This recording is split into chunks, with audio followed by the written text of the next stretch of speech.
Uzofuna elinye isono. Ufika ucasula lo mfundisi phambili kwenze njani? Uzofuna elinye futhi. I-CV yakho yokuthi mhlawufa ibe namasonto awu-30.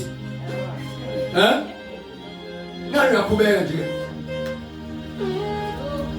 Refuse to be offended easy. Musuba weak.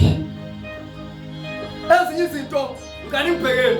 Ezinye izinto ake zifike zithi mayikhulunywa uvele ukani umuntu oyikhulumile uyikale wentayo. Lento ikhulunyiswa ukuthi uyingane. Uyingane mentally. Uyingane enkosini. Ube ekhulile bengeke akhulume kanje.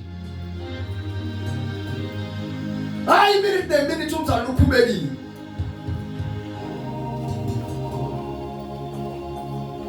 Woza no. Ningamniki usathane indawo. Nayo ngivese ngifunayo. Ningamniki usathane imbazalwane. Uyathi usathane uyithola nini indawo? Uyithola ngesikhathi uoffended. Because ngesikhathi uoffended, umqondo wakho uyacabanga. Ucabanga izenzo ofuna ukuyimplementa. Qani ngibhekeni. Kuthiwa ningamniki usathane ini? Because usathane indawo uyithatha ngesikhathi uoffended. Aqeshe imcabango. Basalele baba abanye abenzanga kodwa imcabango yenza. Abanye abathukanga kodwa imcabango yathuka. Abanye bakhuluma kodwa imcabango yakhuluma. Because usathane ulinda ukuthi ube offended. Ebese eza azothatha indawo yakhe kuwe. Kero basithathu bathathu bamnike usathane indawo.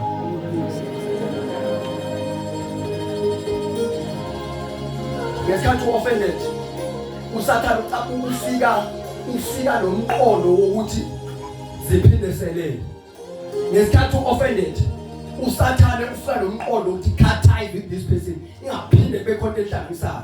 Ngesikhathi unjalo, usathane uyafika athi mlaye.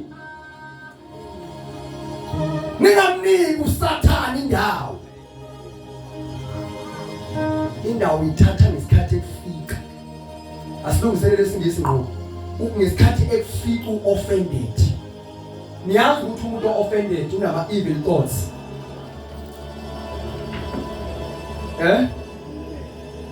Awubhekeni. Akaphimiseli kodwa usuke ekuthule waqeda. Wakubiza ngenja. Washo into ayithandayo.